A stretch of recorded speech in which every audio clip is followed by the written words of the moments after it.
Olá, meu amigo e minha amiga, seja bem-vindo e bem-vinda a mais esse vídeo. Eu sou o professor Wilson e hoje falarei sobre um tema que chamou muita atenção, em especial nos meios acadêmicos e educacionais, sobre o anúncio da Secretaria do Estado de São Paulo do uso da IA na produção ou na revisão do material didático. Esse tema, ele nos remete a algumas reflexões, né, sobre o futuro da educação, o futuro de nós professores e também sobre o futuro da própria humanidade. Aqui trago algumas questões, né? A IA substituirá os professores? Qual o futuro da educação? E qual é o seu papel frente à IA? Será que no futuro nós teremos um robozinho dando aula para as nossas crianças, jovens e adolescentes?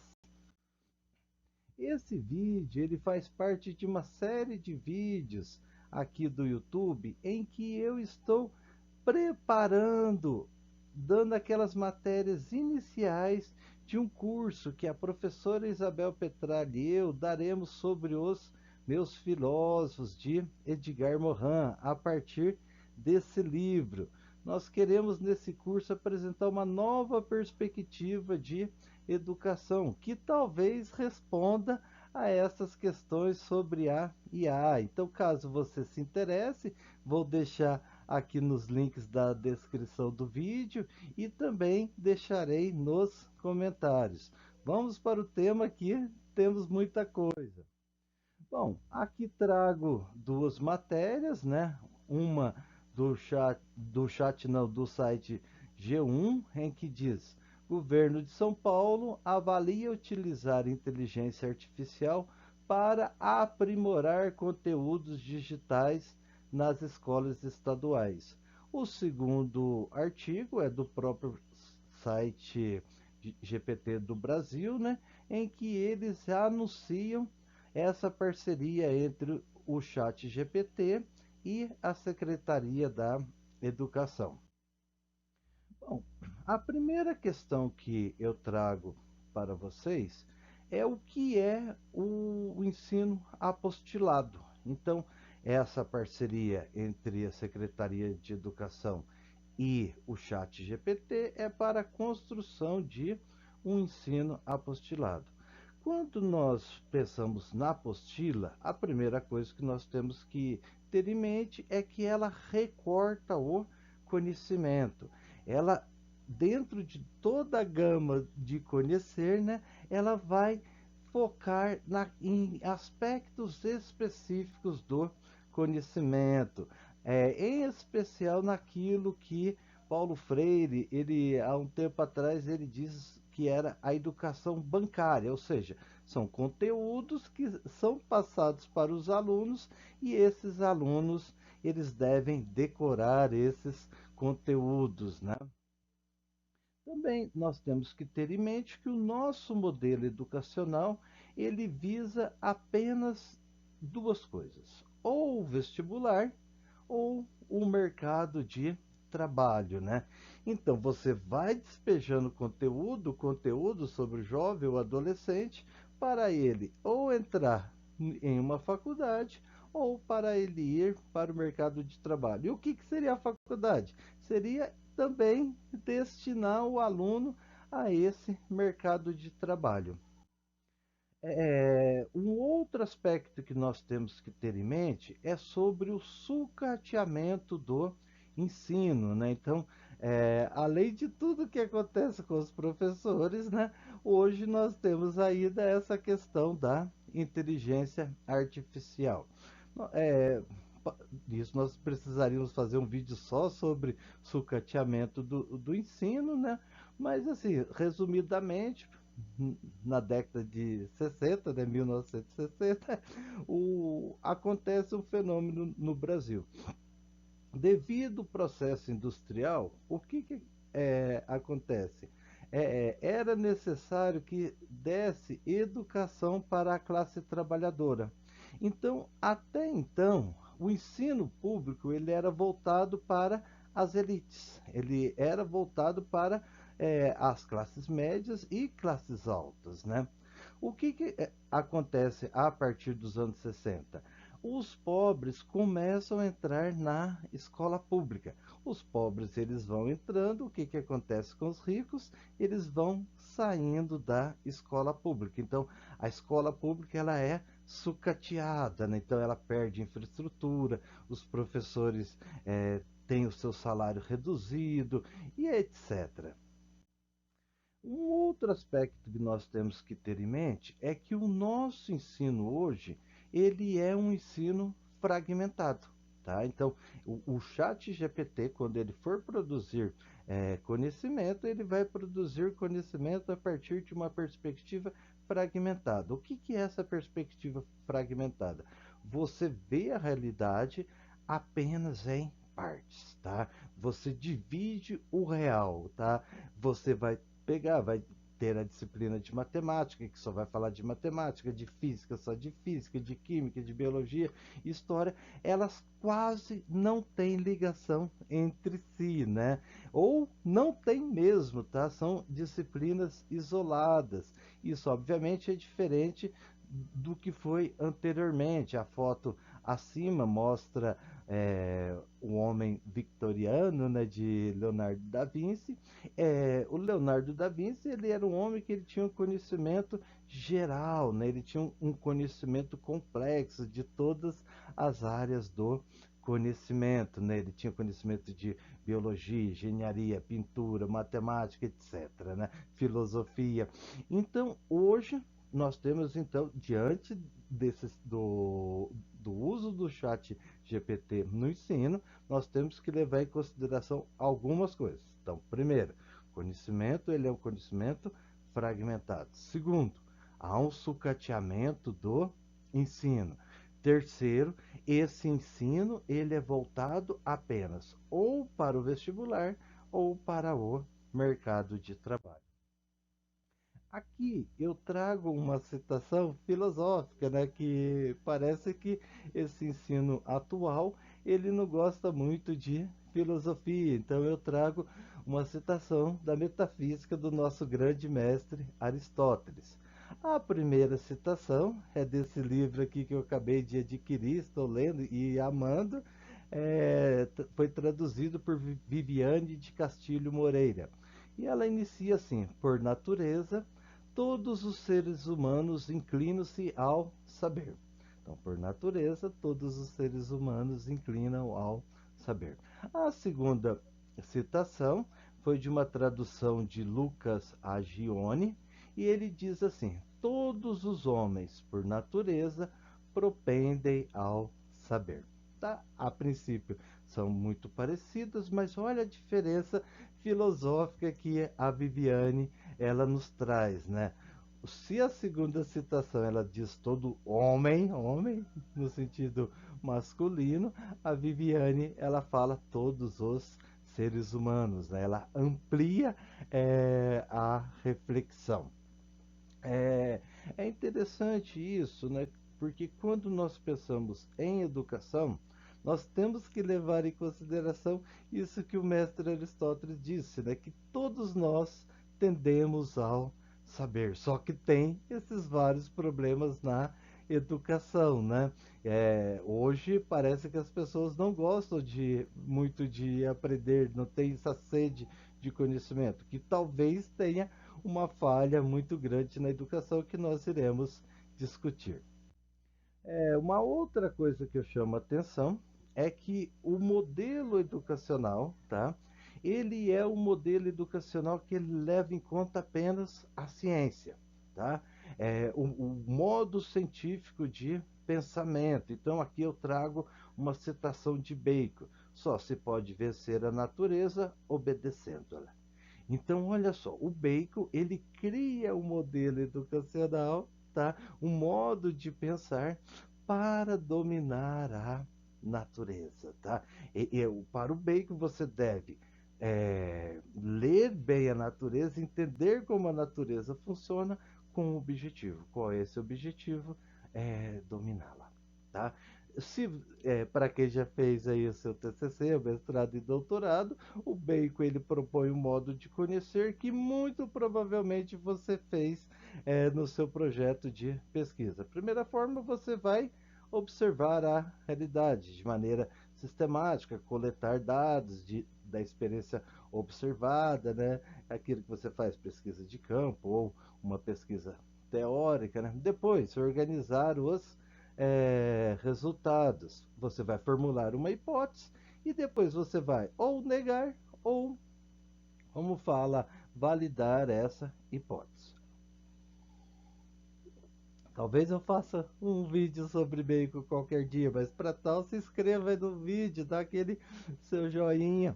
É, esse tipo de conhecimento, a partir da perspectiva de Bacon, ele é um conhecimento que o chat GPT ele vai produzir. Vamos ver.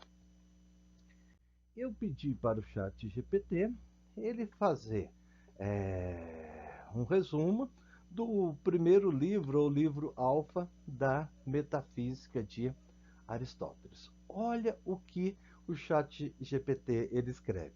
O primeiro capítulo do livro, alfa, da Metafísica de Aristóteles, introduz os fundamentos básicos da investigação filosófica que ele empreende nessa obra. Então, ele está falando que nesse livro, o Aristóteles ele vai dar um resumo, ele vai dizer o que ele vai falar na obra. Ele começa discutindo a busca pelo conhecimento. Sim, foi o que a gente acabou de ver lá na citação de Aristóteles. E a natureza da sabedoria. Aristóteles argumenta que todos os seres humanos têm o desejo natural de conhecer e que essa busca pelo conhecimento é inerente à nossa natureza.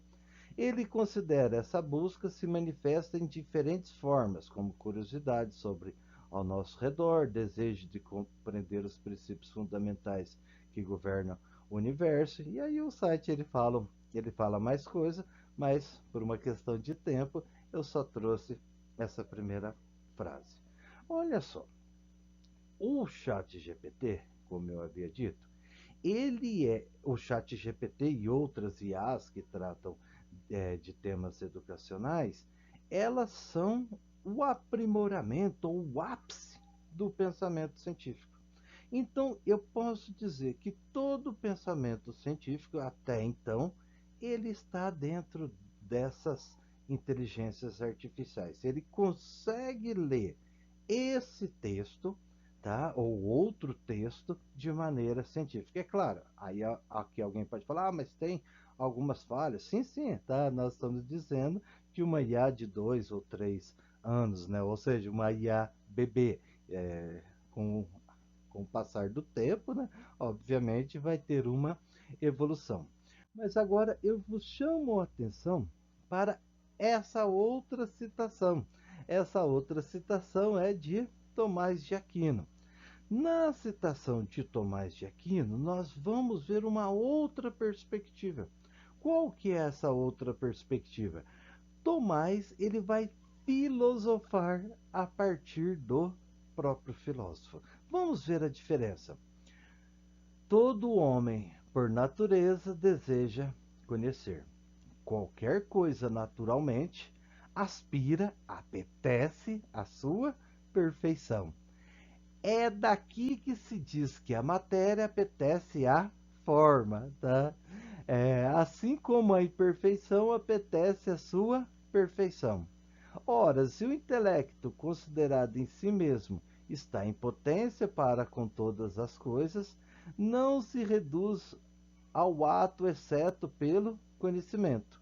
Deve-se então concluir que todo homem deseja o conhecimento, assim como a matéria apetece a forma.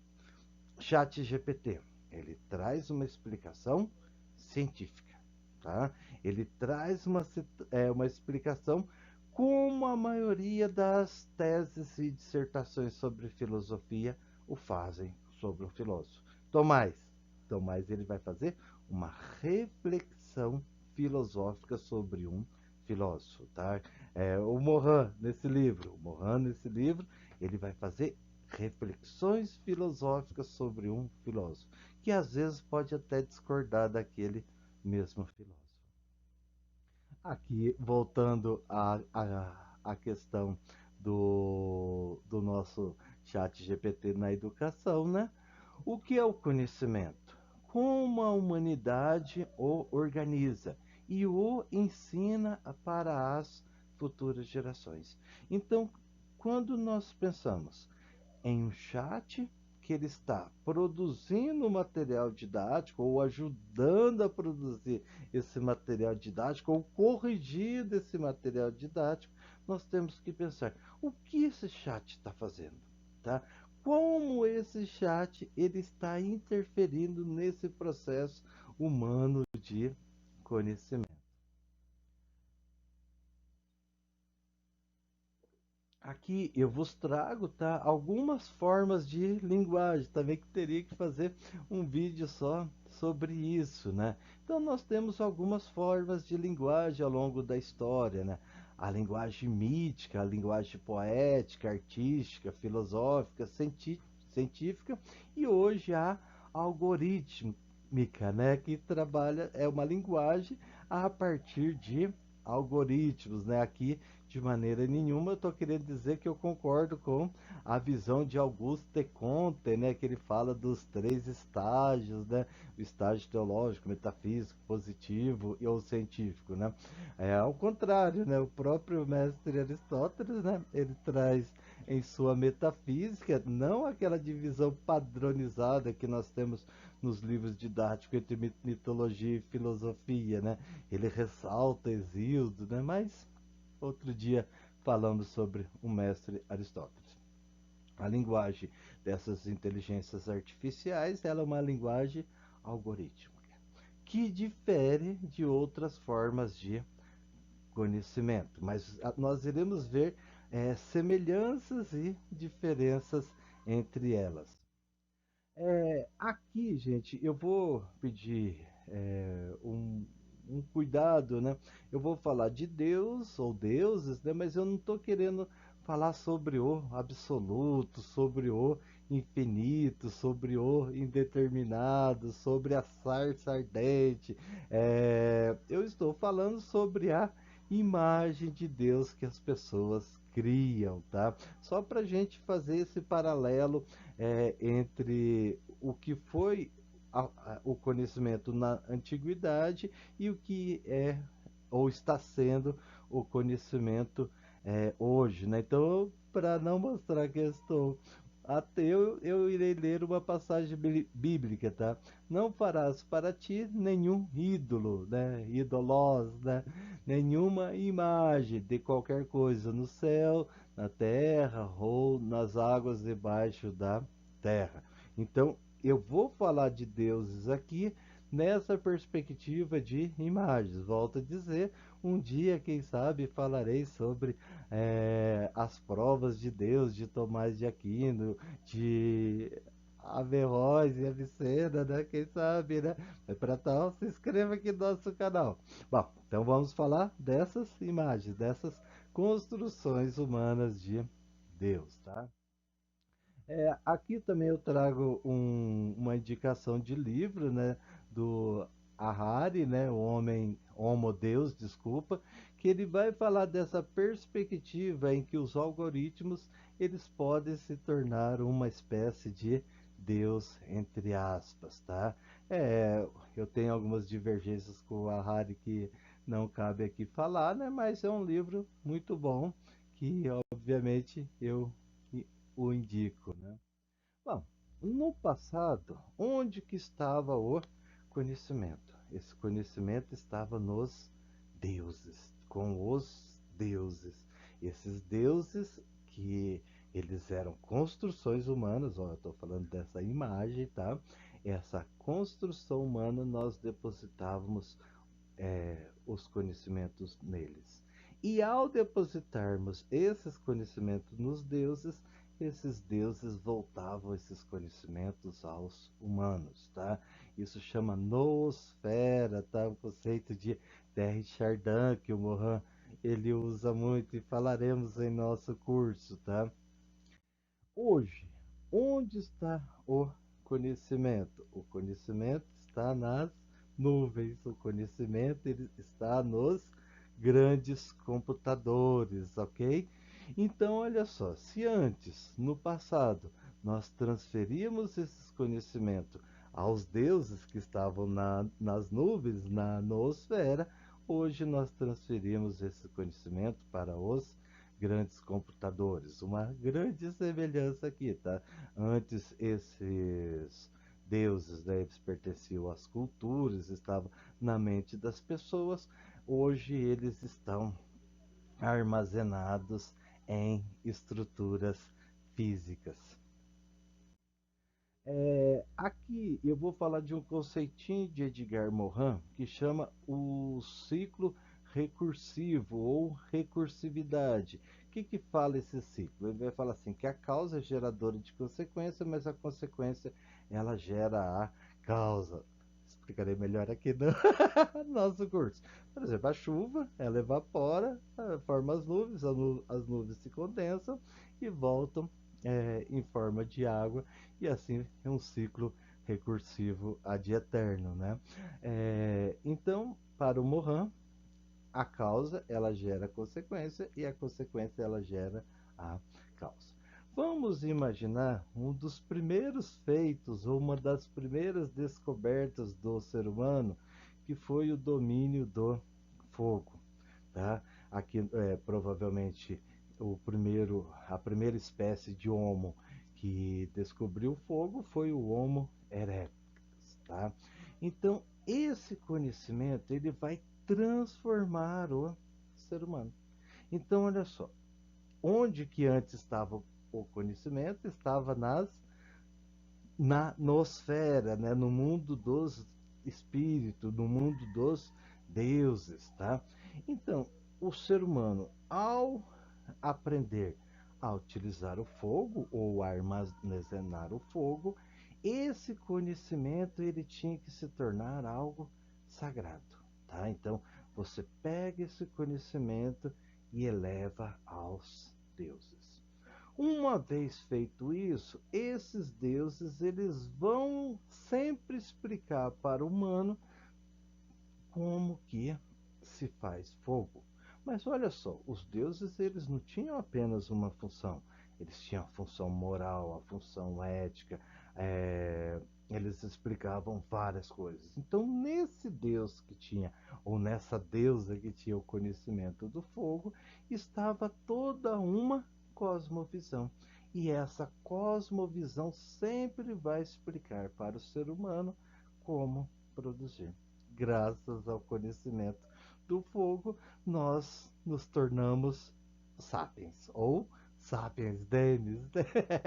Que é uma expressão de Morin, tá? A partir do conhecimento do fogo, nós perdemos as nossas presas, porque nós comemos alimentos mais macios, as nossas mãos elas se tornaram mais frágeis, nós perdemos as nossas garras, os nossos pelos diminuíram, a nossa pele afinou, não era mais aquele couro, porque agora nós tínhamos fogo para nos esquentar, etc.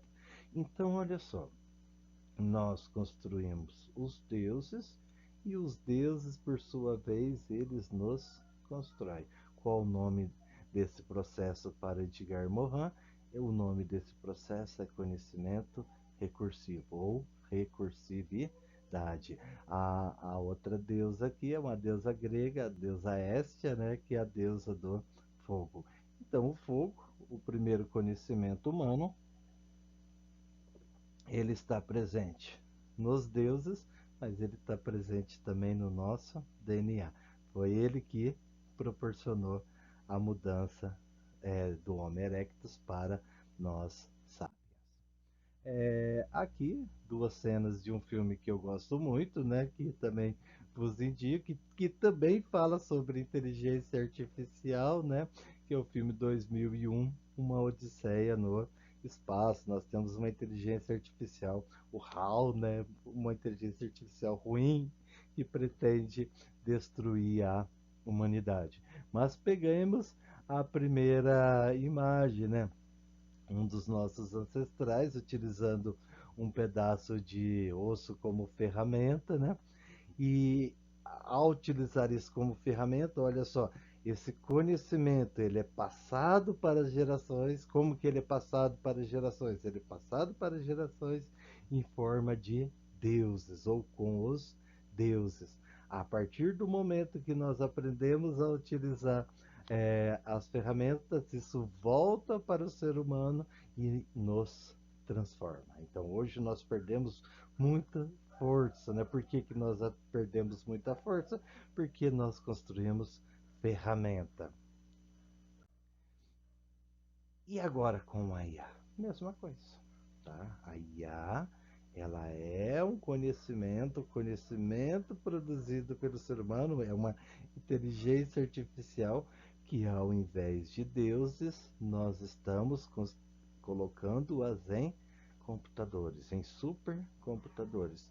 E ela também se faz presente no ser humano, tá? Então, olha só, nós temos o primeiro uma reportagem do G1, que foi o implante de um chip no cérebro de uma pessoa, tá? E a partir desse implante, ou seja, toda a tecnologia que estava que está presente até então, ela está implantada dentro de uma pessoa e ela começa a recuperar os seus movimentos. Mas além disso, outras coisas, né? Então nós temos, por exemplo, as próteses, né? Tanto essa prótese nos ossos, como prótese dentária, óculos, tá? São tecnologias que estão entrando dentro de nós. E a partir do momento que ela entra em nós, nós somos elas e elas são nós, tá? Aqui um outro paralelismo, né? Então, as redes sociais, elas nos vão dar informações sobre aquilo que nós devemos ler, aquilo que nós devemos ouvir. Isso estava presente em todo momento da história, tá? Você pega esses livros aqui, por exemplo, o livro dos mortos egípcio, tá? Você está dando para as pessoas as informações que elas devem, como fala, é, ouvir, ler, etc. É, os óculos de realidade aumentada, algo que nós sempre fizemos, tá? As pessoas elas viam seres do além, tá? Elas viam fadas, bruxas, fantasmas. Alex aqui, né? Que ela fala conosco, faz atividade. Os fantasminhas também sempre fizeram isso, né? Aqui é o fantasminha do bem que está falando coisas boas, tá?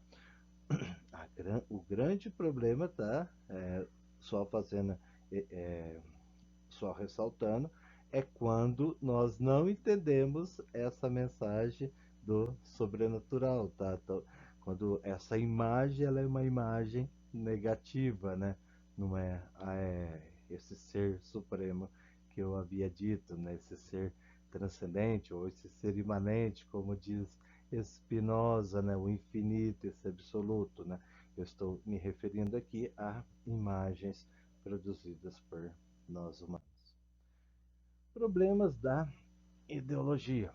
Tá? Então nós temos um problema das ideologias do passado e teremos um problema das ideologias hoje que nós iremos ver.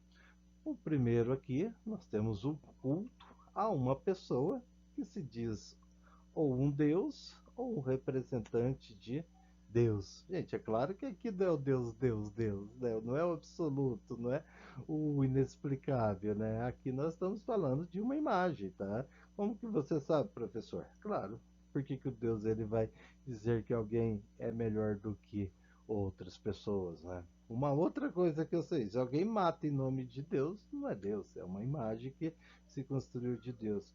Ah, professor, mas elas podem dizer que essa imagem de Deus é o nome de Deus? Pode. Ué, você fala o nome e você constrói uma imagem desse nome, tá? É, a relação que nós temos aqui, você está construindo uma imagem de mim que pode ser muito parecida comigo, mas obviamente ela é uma imagem que não contempla todo o meu ser. Então, no passado, as ideologias, elas promoviam guerra, elas promoviam a separação de pessoas, umas pessoas eram consideradas melhores que as outras. Problemas da ideologia científica, tá? A ideologia científica também, ela tem vários problemas. Aqui eu indico o livro de Thomas Kuhn, né? A estrutura das revoluções científicas. Ele vai demonstrar que não há essa ciência neutra, né? Ao contrário, a ciência ela vai seguir paradigmas, padrões dentro de uma perspectiva de pensamento, muitas vezes uma perspectiva econômica. Também tem um outro livro de Karl Popper, né? Muito bom, A Sociedade Aberta e Seus Inimigos. O pensamento científico, por exemplo, ele construiu a bomba atômica. Isso é bom? Claro que não. Tá? Uma coisa terrível de destruição. É, no passado, esse conhecimento estava nos deuses. Hoje, desculpa, na modernidade, esse conhecimento ele ficou presente nas ideologias, em especial a ideologia científica, tá? A ideologia capitalista. Então eu trago esse filme também de indicação, Eles Vivem, né? Day Live, que faz uma crítica à ideologia capitalista, e do outro lado, a Deus Lenin, que mostra a ideologia socialista.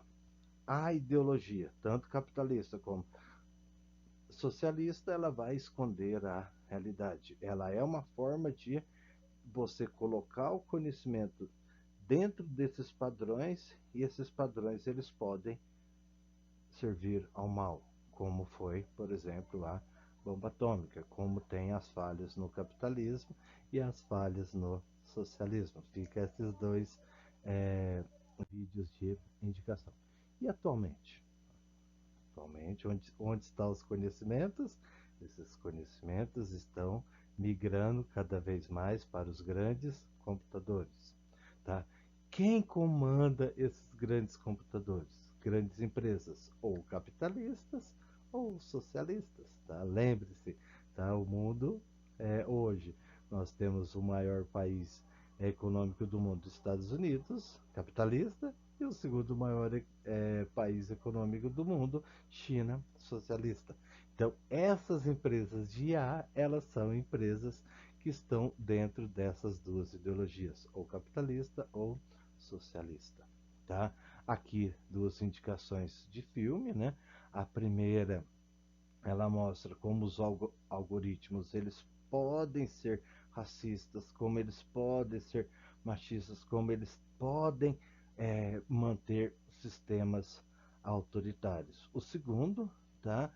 O dilema das redes sociais. Eles vão mostrar como esses algoritmos eles podem influenciar na democracia.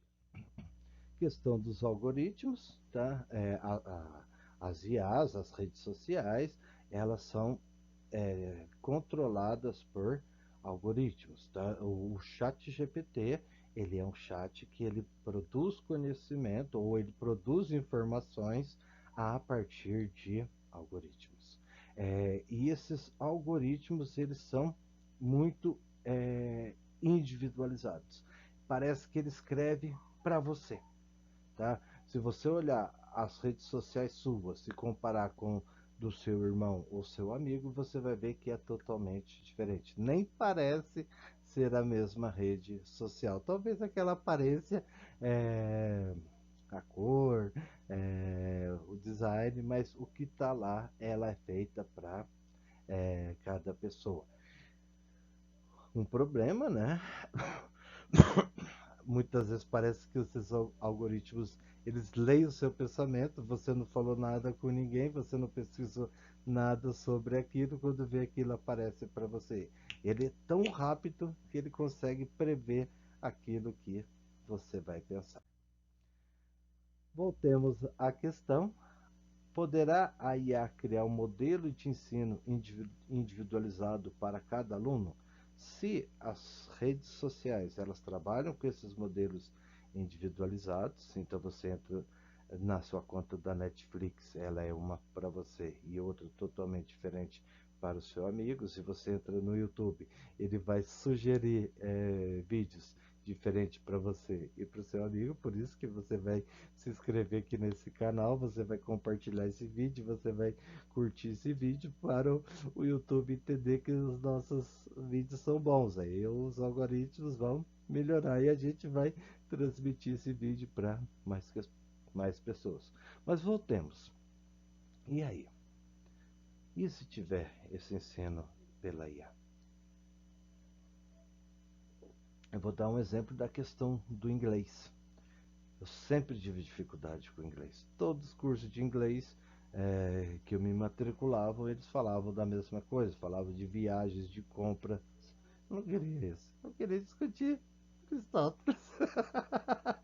Queria discutir as questões do pensamento complexo. Tá? Então, para mim, inglês sempre foi difícil. Por que sempre foi difícil? Porque não era algo que me tocava. E se a IA ela construísse um inglês específico para mim? Outras questões, o TDAH, o déficit de atenção, autismo. Então, a IA ela pode construir uma forma de conhecimento específica para aquela pessoa. Que ela vai pegar as dificuldades, as lacunas de conhecimento daquela pessoa e vai lhe transmitir informações. Agora, essas informações, elas serão conhecimento?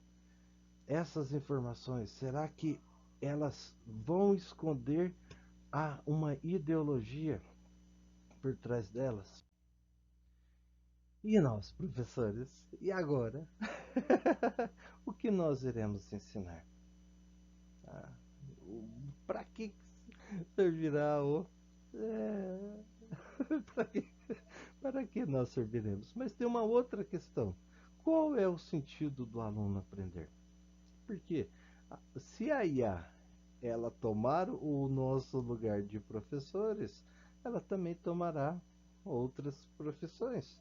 Por exemplo, onde que mais se está demitindo hoje são as grandes empresas de tecnologia, Google, Facebook, Meta, né, agora, né, a própria OpenAI,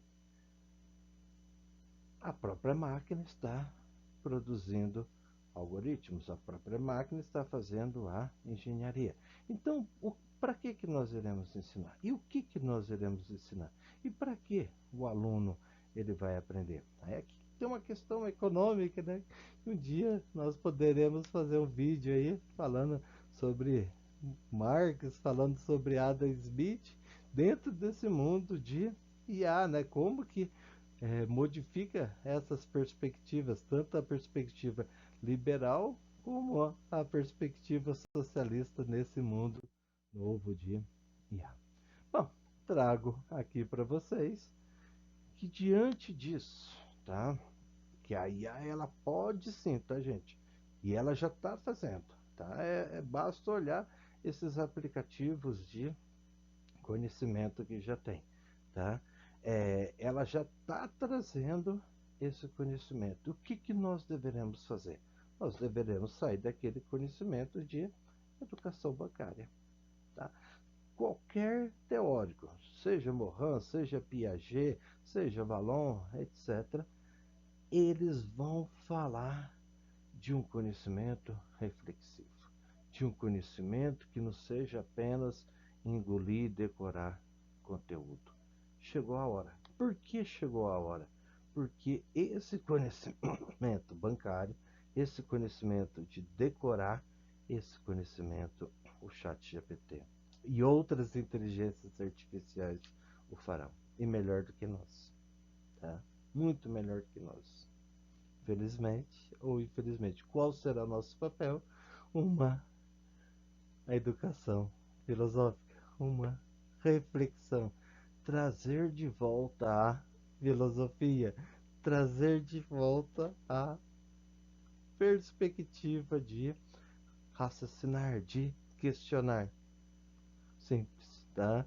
Como diz Morin, citando Montaigne, né? Uma cabeça bem feita vale mais do que uma cabeça cheia. Até então, o conhecimento ele apenas visava a cabeça cheia. Uma outra coisa, uma religação dos saberes. Lembre lá do começo do vídeo, eu falei o conhecimento foi fragmentado. Não, tá? Nós temos que religá-lo, tá?